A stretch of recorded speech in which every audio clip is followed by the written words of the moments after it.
Bienvenue à tous. Comme j'ai pu l'esquisser en intro, l'idée, ça va vraiment être de sortir des sentiers battus pour identifier comment tracer une route, qu'il soit une nouvelle route qui soit adaptée à tous les enjeux liés à l'industrialisation africaine. Et donc pour cela, nos quatre intervenants. Et Maryse, j'aimerais commencer par vous. Déjà, si vous pouvez commencer par rapidement vous présenter. Alors, merci beaucoup. Merci Arnaud. Bonjour à toutes et à tous. Je suis Maryse Lokossou. Je suis la directrice générale de la Caisse de dépôt et de consignation du Bénin, poste que j'occupe depuis juillet 2023 maintenant. Et je suis ravie d'être parmi vous aujourd'hui. Je remercie donc BPI pour l'occasion qui est faite à la Caisse de dépôt et de consignation du Bénin de représenter le Bénin ici, parmi vous. Merci. Merci beaucoup Maryse. Donc la Caisse des dépôts et consignations qui est une mastodonte, si je peux dire, du paysage financier au Bénin. Mais Maryse, on parle beaucoup de financement innovant, mais quel est selon vous le principal défi pour l'industrialisation au Bénin ?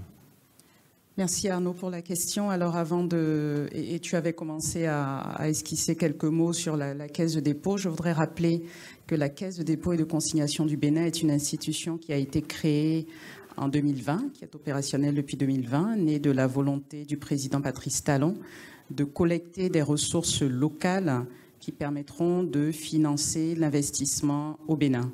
C'est une institution qui a aujourd'hui 145 milliards de francs CFA de fonds propres. C'est une institution qui, en 4 ans, a quand même réussi à totaliser plus de 1000 milliards de total bilan et à avoir un portefeuille d'investissement de plus de 500 milliards, dont plus de 130 milliards investis dans l'industrie. Donc, nous sommes un acteur très présent dans l'investissement, mais dans l'industrie également. Et tout cela, je veux insister sur le fait que nous le faisons sur la base de ressources locales. Donc, c'est possible. Tu me parles de défis. Je ne vais pas te parler d'un défi. Je vais te parler de plusieurs défis et je pense que le Bénin est bien placé pour en parler. Mon collègue Laurent Gangbès, qui est ici, en parlera peut-être tout à l'heure sur son panel. Le Bénin est aujourd'hui reconnu pour la volonté d'industrialisation impulsée par le président Patrice Talon, qui a abouti donc à la mise en œuvre de la zone industrielle de Glojigbe. Glojigbe, c'est aujourd'hui 100 000 hectares de terres qui seront aménagées pour accueillir des industries. Et nous avons déjà plus de 1600 hectares de terres qui ont été aménagées et qui accueillent aujourd'hui plus de 34 industries. C'est 12 000 emplois créés sur un objectif de 200 000. Et c'est surtout des industries de transformation de nos matières premières, de coton, de noix d'anarcade, qui sont aujourd'hui effectives. Et donc, nous sommes bien placés pour parler de ces défis-là. Je voudrais commencer déjà par un premier défi qui ne sera pas un défi lié à la zone industrielle elle-même, mais à une volonté politique. Nous avons aujourd'hui en Afrique un certain nombre de pays qui sont en train de déployer également des zones industrielles, des activités industrielles et des zones industrielles. Et je pense qu'il serait important que nous réfléchissions en termes de spécialisation régionale. Nous avons des États qui développent des industries dans les mêmes secteurs, finalement, et je ne suis pas sûre que ce soit la façon la plus performante de faire. Nous avons des États avec des matières premières différentes d'un État à l'autre. Le Bénin est connu et reconnu pour être le premier producteur de coton. Nous avons le cacao en Côte d'Ivoire. Il serait bien que les États se spécialisent par type d'industrie et qu'on ne se retrouve pas avec d'un côté le Bénin qui a Glojigbe et qui produit des vêtements et qui transforme le coton, le Togo qui fait la même chose à côté, le Bénin qui transforme la noix d'anarcade, la Côte d'Ivoire qui le fait également. Nous gagnerions à nous spécialiser par pays en termes de transformation. L'autre défi dont je voudrais parler, c'est le potentiel de marché. Et nous l'entendons beaucoup au Bénin. Le Bénin, c'est un petit pays. Donc en réalité, lorsque vous regardez intrinsèquement le Bénin, vous vous dites c'est un petit marché. Mais lorsque vous regardez à l'échelle de la région, on n'est plus du tout sur les mêmes comparables. Et c'est en cela que la ZLECAf, le projet de la ZLECAf qui est en train d'être mis en place, devrait rapidement être une réalité, parce que la ZLECAf, c'est une augmentation du commerce intra-africain de plus de 50%. Nous avons aujourd'hui le taux de commerce intra-africain le plus faible de la zone, et donc il est plus qu'urgent que cette ZLECAf puisse enfin se mettre en place.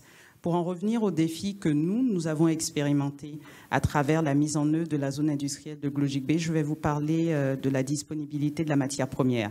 Le tout n'est pas de construire des usines performantes. Nous avons l'usine de Betex, donc de transformation du coton en textile au Bénin, qui est la mieux équipée au monde aujourd'hui. Mais lorsque vous construisez l'usine et que vous n'avez pas la disponibilité de la matière première pour la faire tourner, il y a un vrai sujet. Donc nous devons, et Monsieur le ministre le disait tout à l'heure, c'est tout un écosystème. Nous devons travailler également à la disponibilité de la matière première, nous devons travailler également à son coût, parce que derrière toutes ces usines, ce sont des business plans.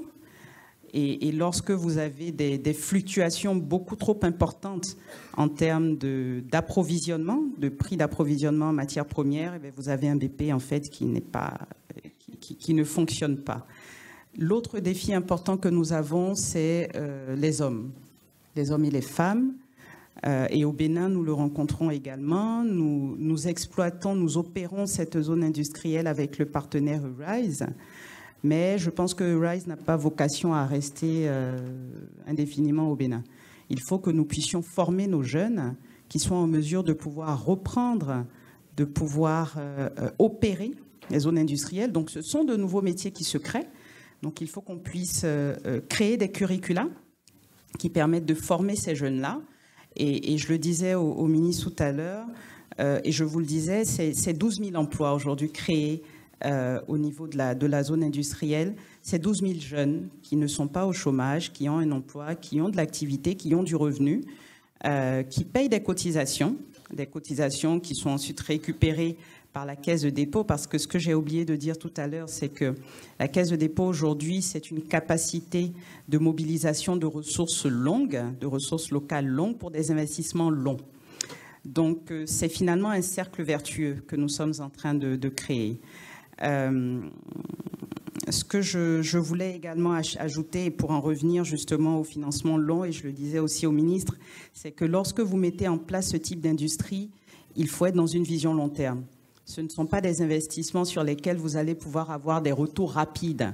Donc il faut se mettre en tête que vous partez pour 10, 15, 20 ans avant de pouvoir en tirer des revenus, et qu'il faut avoir les ressources en face qui vous permettent de faire ces investissements. Et c'est tout le rôle de la Caisse de dépôt et de consignation, de pouvoir mobiliser ces ressources longues, mais également ressources court terme. Aujourd'hui, nous avons des banques qui ne sont pas forcément en mesure de pouvoir adresser les challenges de ces activités-là. Un exemple tout simple, c'est que nos industries aujourd'hui nécessitent la mise en place de lettres de crédit, avec des volumes très importants de lettres de crédit à mobiliser, donc pour pouvoir payer les fournisseurs, les clients, etc. Et aujourd'hui, nos banques ne sont pas forcément outillées pour pouvoir faire face à ces défis-là. Donc c'est un vrai sujet qu'il faut regarder. Et je vais enfin parler de réglementation. Nous avons aujourd'hui des pays qui n'ont pas forcément les réglementations qui soient adaptées à ce type d'activité. Quand je parle de réglementation, je parle même de la loi du travail, du code du travail.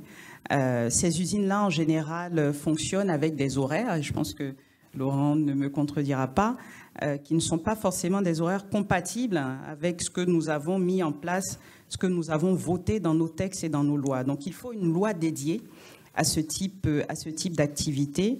Donc il y a un accompagnement réglementaire qui est très fort, qu'il faut également adresser, et une prise de décision rapide. Il faut que nos gouvernants soient en mesure de pouvoir être agiles en termes de prise de décision, de prise de texte. C'est donc tout un écosystème qui est à construire, et de nombreux défis qui sont à adresser pour que cette volonté d'industrialisation, qui est plus que nécessaire, parce que transformer le coton aujourd'hui au Bénin, c'est 5 fois la valeur ajoutée du coton brut que nous en tirons. Plutôt, la noix d'Anarkad, c'est 5 fois plus de valeur ajoutée, et le coton, c'est 15 fois plus de valeur ajoutée que nous tirons aujourd'hui de la transformation de nos matières premières. Il est donc crucial que nous, les Africains, nous puissions effectivement développer cette vision industrielle, mais comme je le disais à Arnaud, il ne suffit pas de construire les usines. Il faut que tous les défis que je viens d'adresser là, et je ne les ai pas tous adressés, qu'ils soient également pris en charge. Ce sont des conditions de réussite indispensables. Je vous remercie.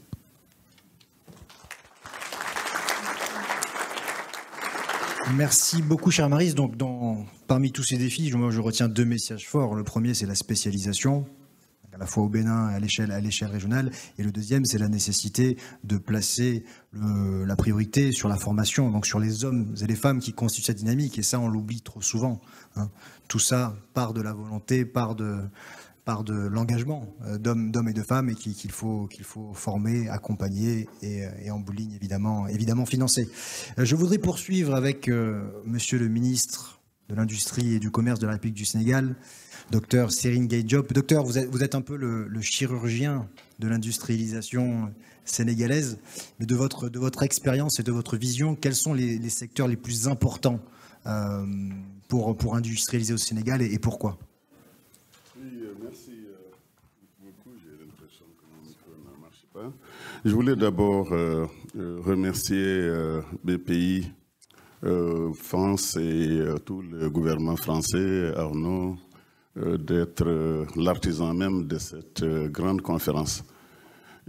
Quand j'ai vu le thème, je me suis dit, waouh, maintenant on a compris que l'Afrique doit se rattraper pour la révolution industrielle qui s'est faite ici en 1890-95, avec les inventions, les années-lumière. Bref, c'est à notre tour maintenant de nous industrialiser.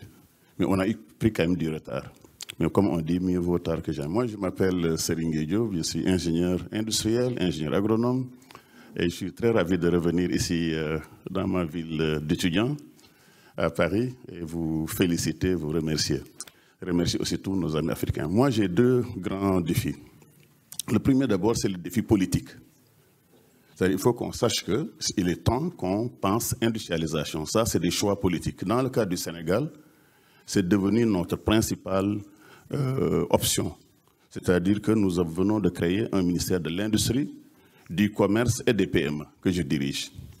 Pourquoi commerce et industrie? Parce que nous savons qu'il faut le ministère du Commerce pour protéger l'industrie, pour la développer et vice-versa.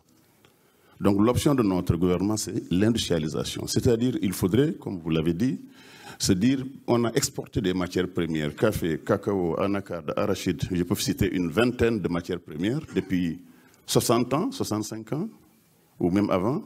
Et maintenant, on s'est dit, ces matières premières qu'on exporte servent à développer d'autres industries dans d'autres pays et créer des emplois. Et la conséquence, c'est l'immigration, c'est l'exode rural, ainsi de suite. Donc maintenant, l'option, c'est se dire comment partir de 25% de part de l'industrie dans le PIB pour arriver à 30, 40, 50% et augmenter en même temps donc la transformation locale. Et c'est ça le défi que le Sénégal veut relever. En faisant quoi? En se disant, finalement, nous avons beaucoup d'atouts. Le premier atout, c'est que nous sommes quand même le portail pour entrer en Afrique. Parce que c'est la partie la plus occidentale de l'Afrique de l'Ouest. On est à 3 heures de Rio de Janeiro, à 5 heures de Paris, ainsi de suite. Donc on a des atouts. L'autre atout qu'on a, c'est effectivement la disponibilité du pétrole, du gaz, du phosphate. Ça, c'est très important. Vous savez bien qu'à partir du gaz naturel, on peut créer de l'ammoniac, on peut créer de l'urée. Ça, c'est le chimiste qui parle, hein. Donc, cette urée-là, c'est ce qui nous manquait, ces engrais, ce qui nous manquait pour développer notre agriculture. Ça veut dire que nous pourrons, comme vous l'avez dit tout à l'heure, produire des matières premières en quantité et en qualité pour accompagner le développement industriel. Mais en même temps en industrialisant. L'autre atout que nous avons en tant que pays, c'est que nous avons maintenant une jeunesse sénégalaise bien formée. On a 70% de notre population à moins de 30 ans. Je crois que ce n'est pas la même chose en Europe et en Amérique. Et ça, c'est un atout.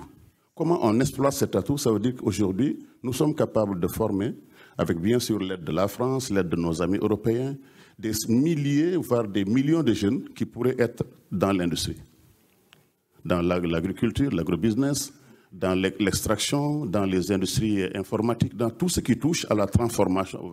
Et je crois que c'est ça qu'on n'avait pas fait depuis 60 ans. Et notre gouvernement du Sénégal, en tout cas, qui vient de boucler ces 6 mois, a beaucoup d'ambition sur le plan industriel, sur le plan commercial. Et l'autre facteur, bien sûr, qui nous manque, c'est la technologie et le financement. Et c'est là où l'Afrique est en retard, il faut le reconnaître. Parce que si on ne reconnaît pas ça, on aura de gros problèmes. On n'a pas fait assez de recherche, on n'a pas développé assez de brevets et de technologies pour pouvoir justement s'attaquer à ces produits qu'on importait. J'ai fait toute ma carrière dans la recherche. Et c'est là où on a besoin de vous, parce que vous avez développé des technologies dont nous avons besoin pour justement combler ce gap des importations. Et ce que j'aime beaucoup dans le thème, c'est la co-construction. Comment on arrive à co-construire l'avenir de l'Afrique, l'avenir de nos jeunes pour les fixer déjà, mais faire en sorte que, justement, qu'on puisse écrire une nouvelle page de l'histoire industrielle africaine et française. Et c'est ça qui m'intéresse. L'autre aspect qui est extrêmement intéressant, c'est justement co-financer. Parce que jusqu'ici, évidemment, on a eu beaucoup de problèmes pour les financements, beaucoup de problèmes pour trouver ces réserves, ces ressources-là. Et je pense que c'est là où on pourrait, avec BPI, avec le patronat sénégalais, le patronat français, commencer à travailler ensemble, commencer à créer des projets ensemble et commencer maintenant à voir l'avenir autrement. Parce que dès qu'on commence à co-construire, dès qu'on commence à co-financer, on apprend à travailler ensemble. Et justement, je suis là pour vous dire que le Sénégal est en train justement d'ouvrir cette nouvelle page, lance un appel vraiment à investissement. D'ailleurs, la semaine prochaine, nous allons lancer le référentiel du Sénégal, c'est-à-dire notre programme Sénégal 2050, qui va maintenant tracer les bases, poser les bases du futur industriel, commercial, agricole, etc. Et ça, c'est important, c'est côté stratégique. Parce que jusqu'ici, justement, on n'a pas eu de stratégie à long terme. Et là, c'est un plan sur 25 ans qu'on va faire avec des plans quinquennaux. Donc c'est ça qui est très important et je voulais inviter tous nos amis français à venir au Sénégal, c'est le 9 et 10 décembre, où on va lancer une sorte de plan Marshall pour l'industrie et pour le commerce. Parce que ce n'est pas de petits plans qu'il nous faut si on veut développer l'Afrique. Vous l'avez dit tout à l'heure, vous avez 2 choix. Soit vous continuez à exporter ces matières premières, ou vous continuez à ajouter 10 fois plus de valeur pour pouvoir... Et je l'ai fait à Sandiara. Dans une petite ville où j'étais maire, j'ai juste créé une dizaine, quinzaine d'usines. Et on a créé 5000 emplois dans le domaine, en moins de 7-8 ans. Donc ça veut dire que chaque fois que vous créez un écosystème qui est avec moins d'impôts, moins de taxes, alors vous pouvez créer de l'emploi. Mais ça veut dire aussi qu'il faut que nous ayons, nous, Africains, le courage de réformer nos taxes. On paye trop d'impôts, on paye trop de taxes, le terrain est encore trop cher. Donc il va falloir qu'on aille plus loin dans ces questions de zone économique spéciale que dans ces questions aussi foncières. Je vais m'arrêter là, en tout cas, vous dire que l'avenir est radieux et je pense que nous allons pouvoir écrire une nouvelle page africaine. Merci. Merci beaucoup. Merci beaucoup, monsieur le ministre. C'est très riche. Nous avons le grand plaisir d'accueillir sur le panel le docteur Juma Mukhwana, Permanent Secretary du Department of Industry du Kenya. Mr. Minister, Kenya, et je vais switcher à l'anglais même s'il y a de la traduction avec mon meilleur accent. Mr. Minister, Kenya has positioned itself as a major player in the industrial landscape in East Africa. But can you tell us what were the keys to success? What were the policy or initiative that drove this success? Thank you. Let me first of all apologize for coming late. I think the details of the venue are not clear to me, so I spent quite some few minutes down here trying to get in here.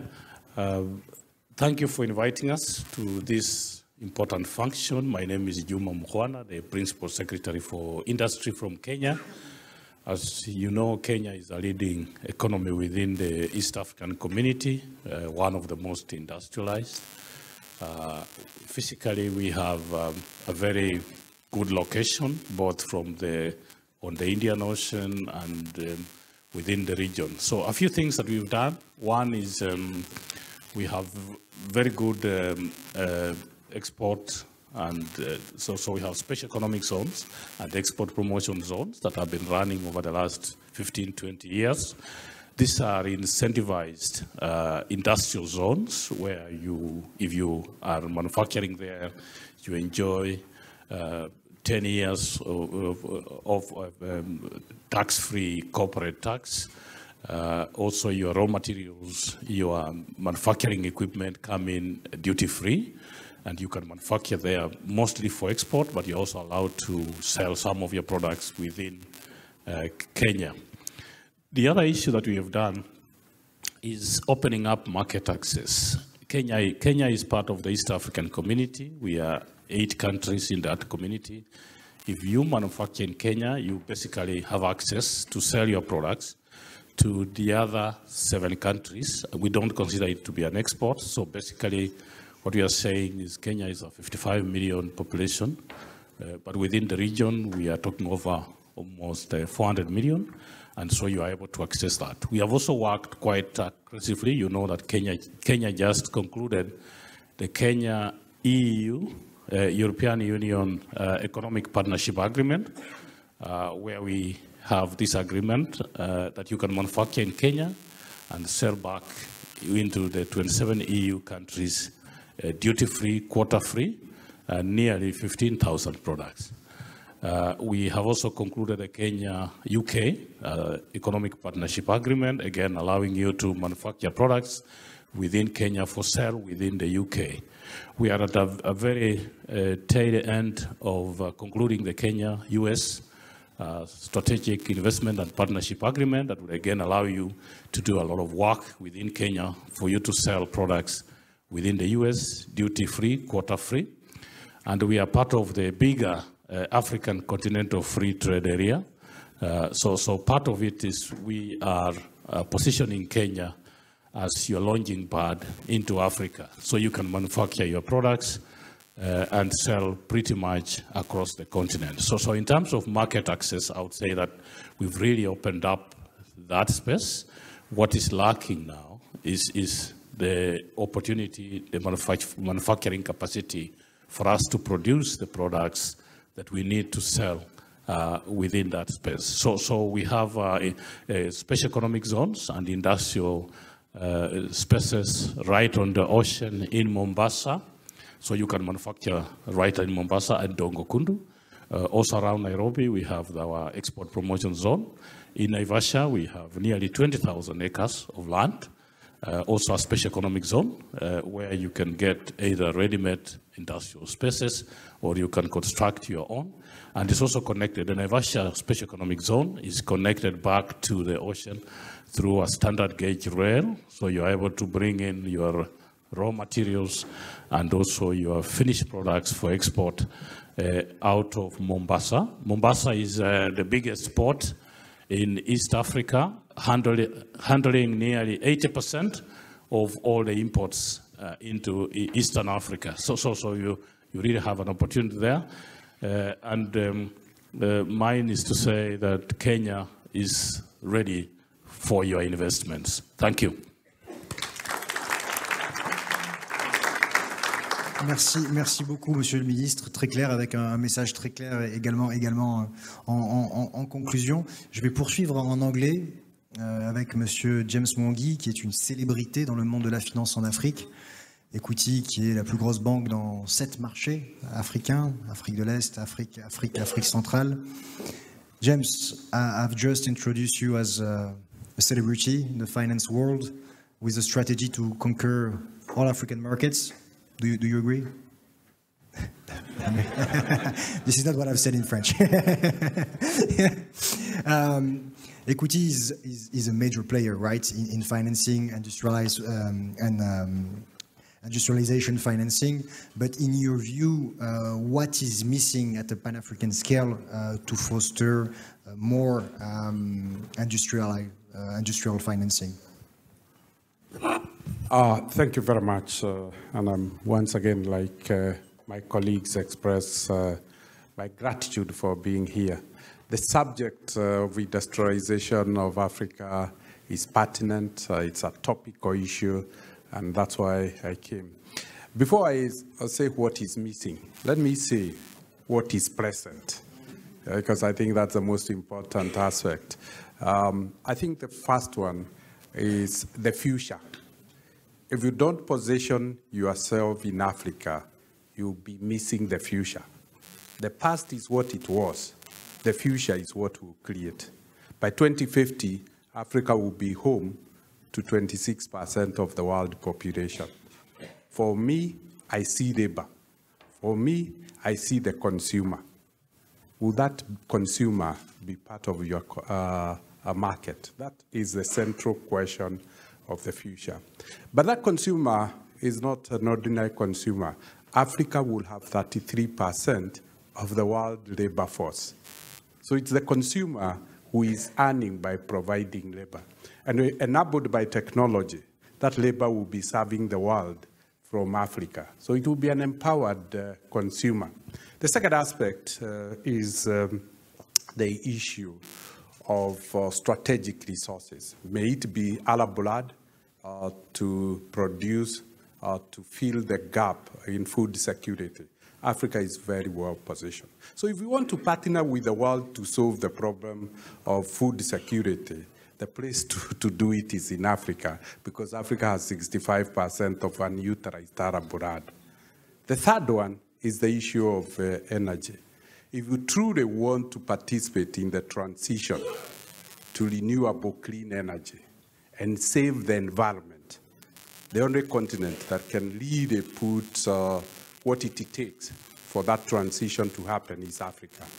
Africa has 65% of all unutilized and developed renewable energy. The world is not going to transition unless that renewable energy is exploited. If you look at strategic minerals that really power clean energy technologies, Africa will put on the table 40%, and these are concentrated. So those are the prerequisites that make it attractive for you to think about Africa. But what is missing? What is really missing is the realization of the world that a sustainable world is a developed Africa. If you don't transform Africa, you never get a sustainable world. And you are living a lie, thinking you leave your children in a better place than you lived. You can't stem off the migration across the Mediterranean Sea unless Africa develops. That population is coming for opportunities. By 2050, and I look at the Europeans straight into your eyes, you'll have 2 billion of us in Europe. And you tell us whether Europe will be yours or ours. It's a reality that we need to confront. If you truly want Europe to belong to your children, you better get Africans to stay in Africa. And the only way you can do that is to help develop Africa. So that what is missing is that psyche in the Western world, that they are not safe until Africa transforms. That world will never be sustainable. If Africa develops like the way Europe developed, using the agrarian revolution, and use coal, we are talking about 1.52% increase in temperatures. The world will be boiling with an increase of 5%.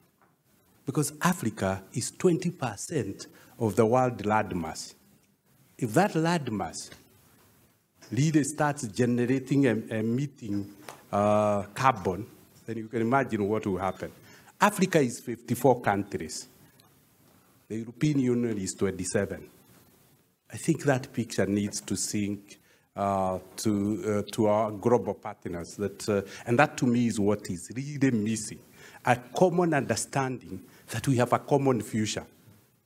And we have one planet to share. And that planet we have been taught by COVID and taught by climate change, it has no boundaries. Nature doesn't respect political boundaries.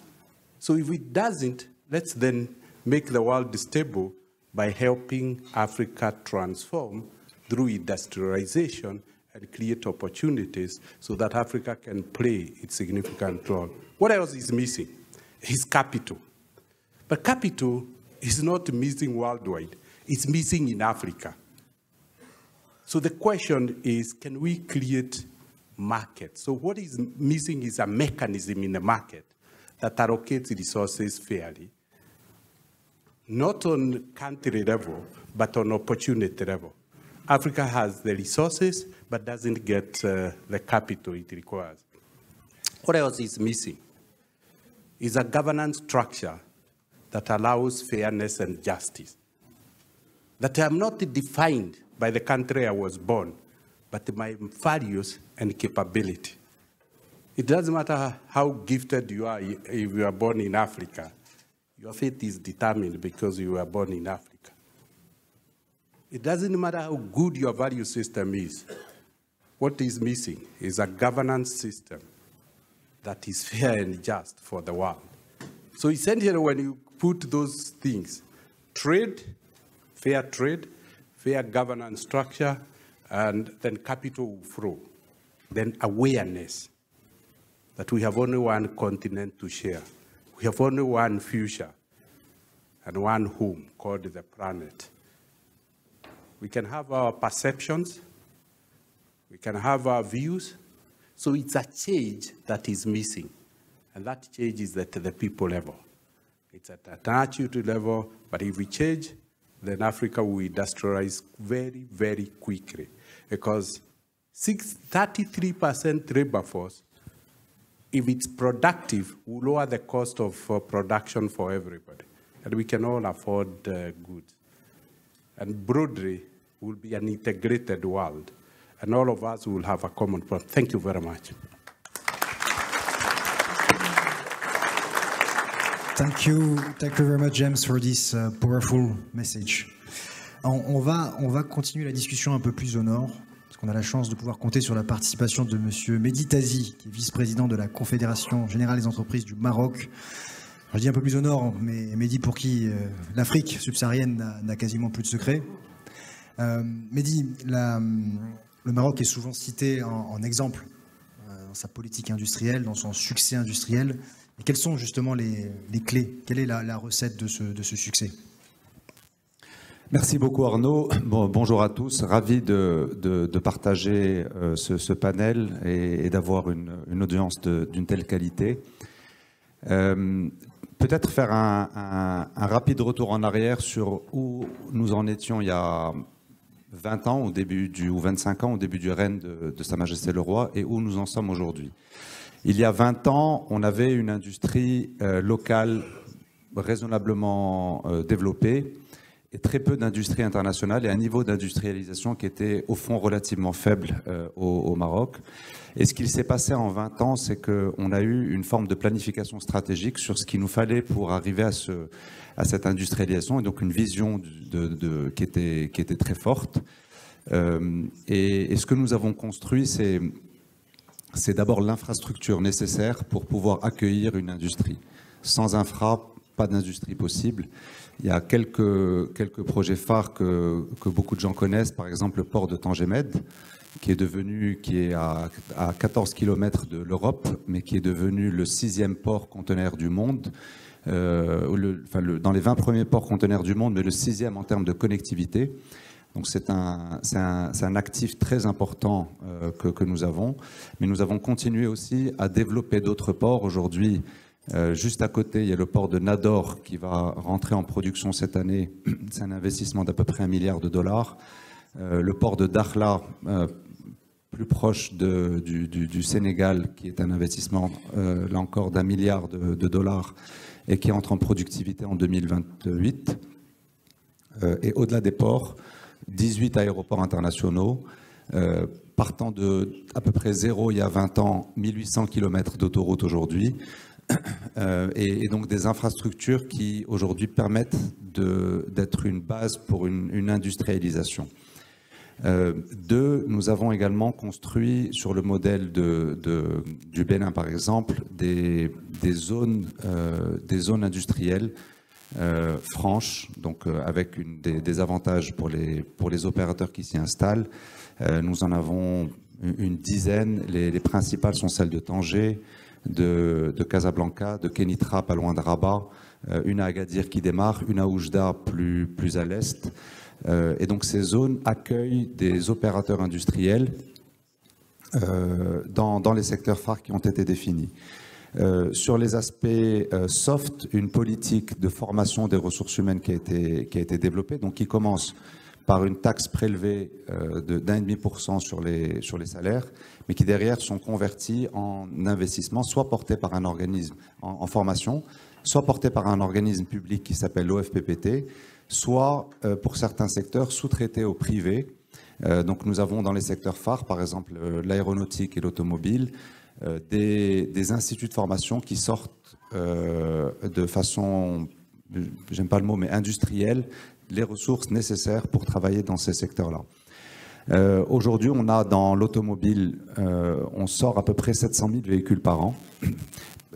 Donc on est le principal, je crois qu'on est devant l'Afrique du Sud aujourd'hui, on est le premier fabricant de voitures en Afrique, avec un taux d'intégration proche de 70%. Donc la valeur ajoutée créée localement est de 70%. Dans l'aéronautique, et c'est à peu près 220 000 emplois dans l'automobile. Dans l'aéronautique, à peu près 50 000 emplois, un taux d'intégration d'une cinquantaine de pourcents, à peine en dessous. Des opérateurs majeurs comme Bombardier, Boeing, Safran, pour les entreprises françaises. Dans le textile aussi, à peu près 250 000 emplois dans ces zones-là. Donc je crois qu'en partant de ces actifs, on s'est appuyé on a construit des écosystèmes. Je crois que c'est Monsieur le Ministre qui citait cet exemple, donc des leaders qui tirent ces industries. Pour l'automobile, c'est Renault qui s'est installé très tôt, en 2004, je crois, qui a annoncé ça en 2004. Dans l'aéronautique, ça a été une JV entre la Royal Air Maroc et Safran, qui a fait de la maintenance de moteurs. Donc c'était le fait naissant. Dans l'agro-industrie, c'est l'OCP qui tire cet écosystème. Et donc ces leaders, disons, tirent les wagons. Et derrière, nous avons l'infra, les zones industrielles, les soft skills, enfin les skills et les personnes qui permettent de travailler dans ces industries, qui nous ont permis de construire cet écosystème industriel. Et je crois que tout ça part d'une planification stratégique très tôt. Donc il y a besoin de cette impulsion politique et de ce leadership qui permet de définir une vision à 20 ans pour pouvoir savoir où est-ce qu'on va et construire cette industrie. Je pense qu'on a fait un bout du chemin. Je ne sais pas si l'exemple est le bon mot, mais en tout cas, on a réussi à nous montrer à nous-mêmes qu'on n'avait aucun complexe à avoir par rapport à ce qui pouvait se faire ailleurs et qu'on pouvait construire un écosystème industriel, mais je crois qu'on n'en est qu'au début.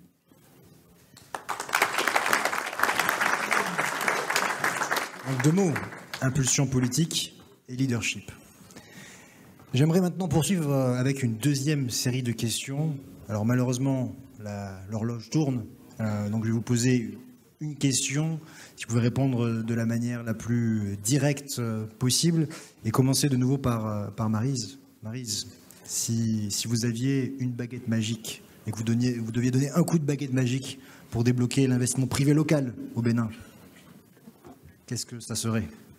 Alors Arnaud, je pense, sans trop me tromper, que l'investisseur privé local a besoin d'être rassuré, comme l'investisseur privé international finalement. Et je dirais 2 points. Pour le rassurer, il faut de la stabilité politique.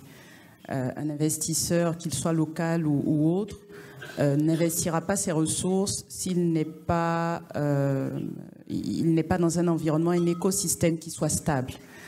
Donc la stabilité politique est très importante. L'investisseur ne veut pas investir et que finalement son investissement soit remis en cause à chaque changement de régime, etc. Donc la stabilité politique est quelque chose de très important.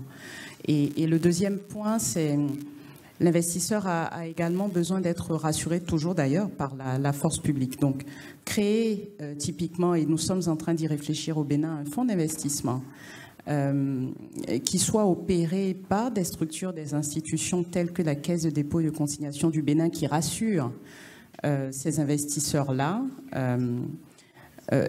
auraient beaucoup plus de chances de pouvoir les faire venir autour de table et que ces gens puissent libérer le potentiel de ressources d'investissement qu'ils ont et qu'ils n'investissent pas aujourd'hui. Je voudrais donc citer un exemple.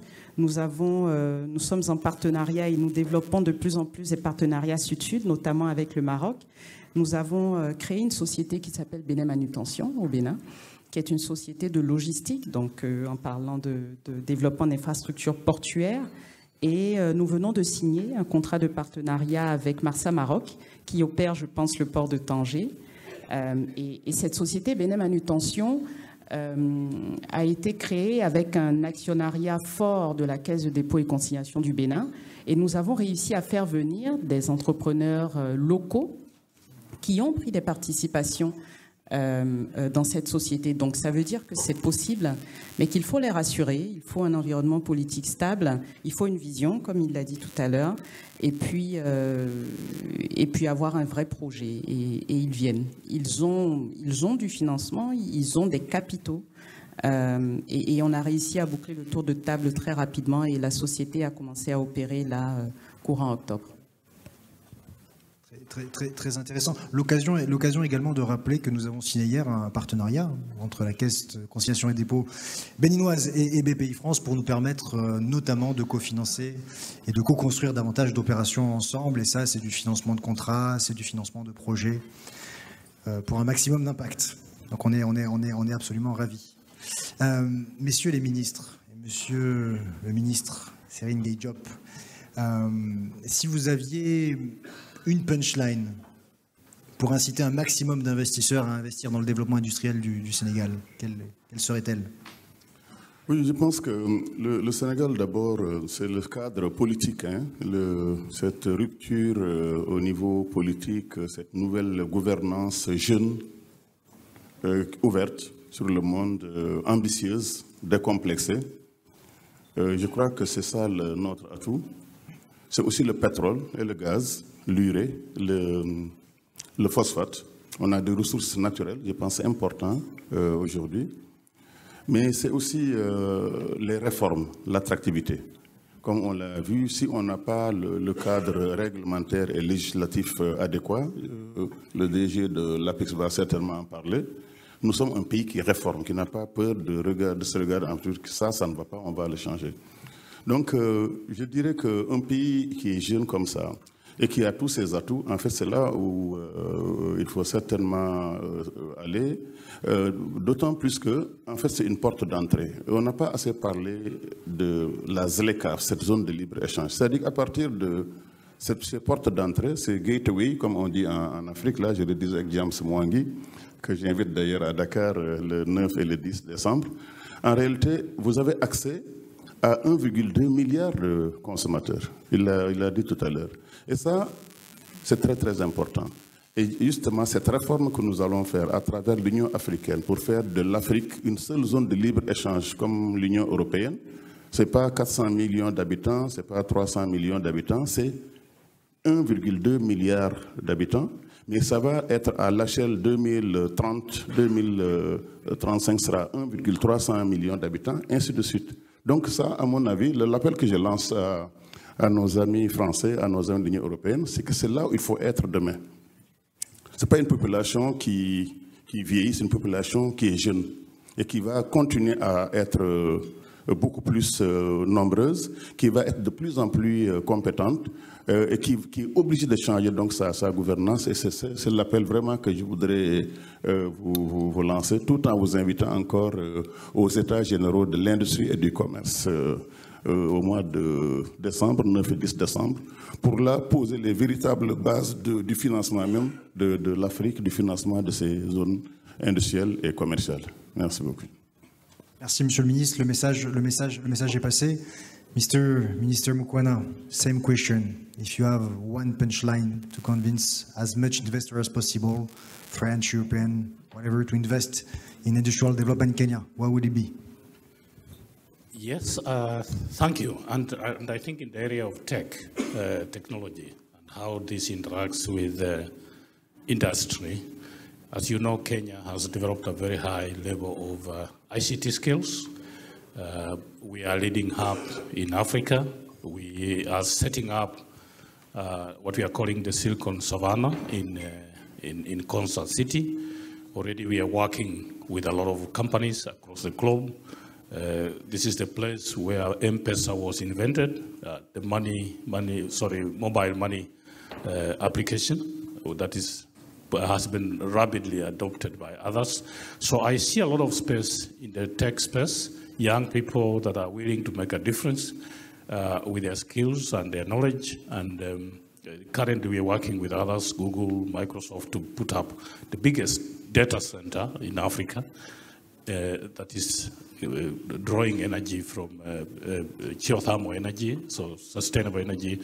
So I would say in the space of tech, you have a really, really serious opportunity for you to, again, make a difference. And you have young people that are willing to work both locally from Africa and from anywhere to really make it happen.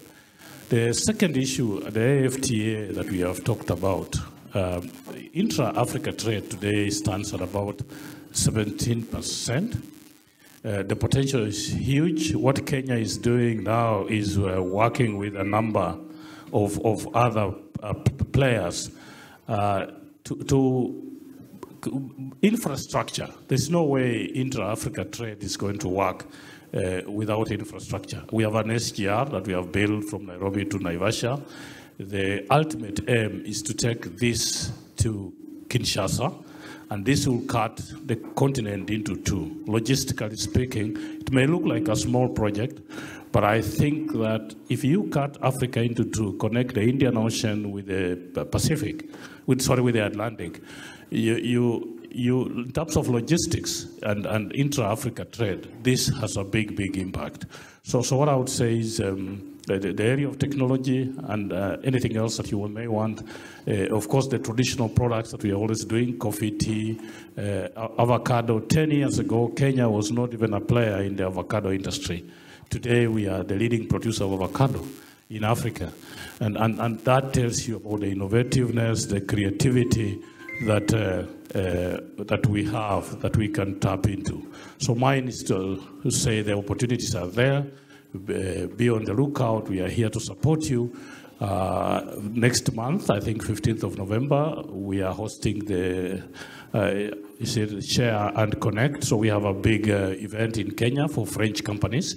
I want to invite you to come there. In 2026, our president and the French president have announced that the next French-Africa Summit will be in Kenya. This is the first of its kind, again, to bring you to understand what Africa can offer, what Kenya can offer. So I want to invite you this November to come to Kenya, and also in 2026 when we have the French Summit in Africa. So the opportunities are there. Come, look, see, and invest. Thank you. Merci beaucoup, monsieur le ministre. Le message là aussi est bien passé. 15 novembre à Nairobi, 3e édition d'un événement, d'une série d'événements qui nous tient énormément à cœur, qui s'appelle Inspire and Connect Africa, avec deux mots qui sont forts, inspirer et connecter. Donc c'est un événement qui est à la fois motivationnel et business, et donc vous êtes toutes et tous invités à Nairobi le 15 novembre, voilà, pour cet événement, sous le parrainage de la République kenyane et de monsieur le ministre. James, coming back to you, one bulk question. Are banks doing enough in terms of industrial financing? Thank you very much. I think banks are not doing enough because the challenge is big. So banks can do much, much more. And the way maybe to do much, much more is syndication, is collaborations between the African banks and the international banks. And that's what we were talking about, the possibility of increasing capital flows to the African continent. The other opportunity is to develop appropriate products for industrialization.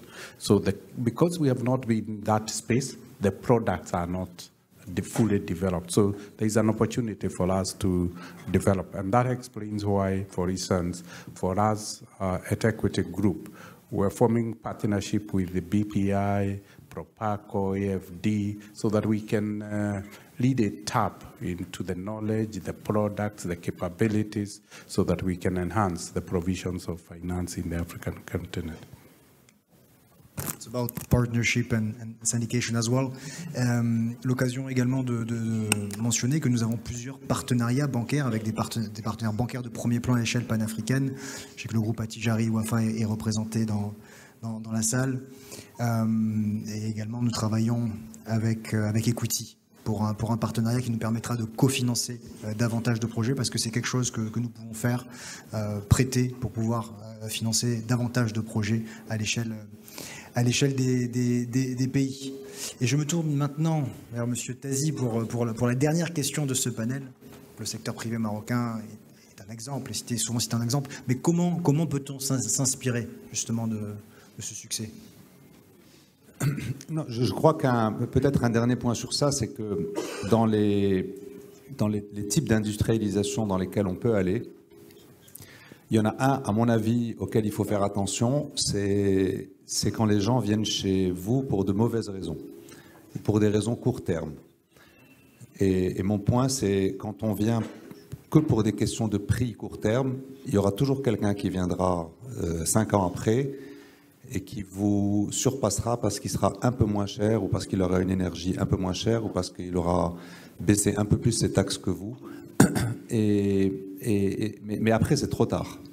Parce que quand vous avez créé X milliers d'emplois dans un secteur et qu'on vous menace, entre guillemets, de partir parce qu'on a trouvé un tout petit peu moins cher ailleurs, on est un peu embêté.